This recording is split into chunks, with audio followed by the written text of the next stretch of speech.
en France, on a l'impression que le sujet est beaucoup plus d'actualité, qu'il y a beaucoup plus de prise de conscience. Alors voilà, la COP se fait en France, c'est la 21e et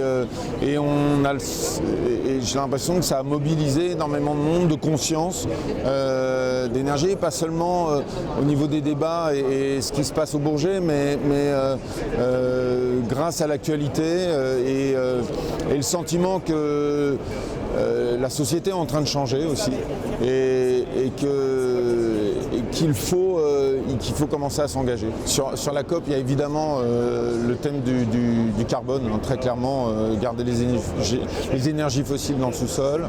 Donc il y a ce qui se passe au niveau des lois, mais il y a ce qui se passe au niveau, au niveau de la consommation par exemple. C'est-à-dire qu'aujourd'hui, on peut choisir d'avoir une banque qui s'est engagée à ne pas investir dans les énergies fossiles. C'est une façon de faire pression, c'est-à-dire que la pression économique, c'est le nerf de la guerre. Hein. Si jamais le green rapporte de l'argent, tout le monde, la planète va être sauvée dans les années qui suivent. C'est juste ça, c'est juste une question de facteur économique. Donc il faut prouver que les énergies propres,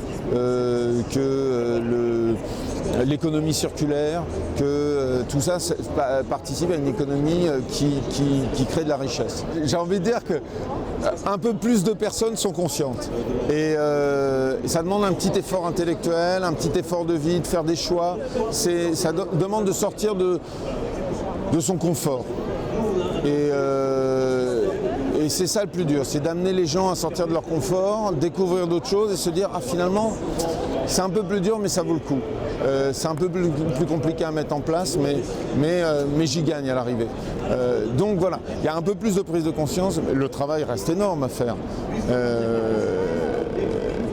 Mais des moments comme la COP, toutes les initiatives qui sont autour permettent de fédérer les énergies.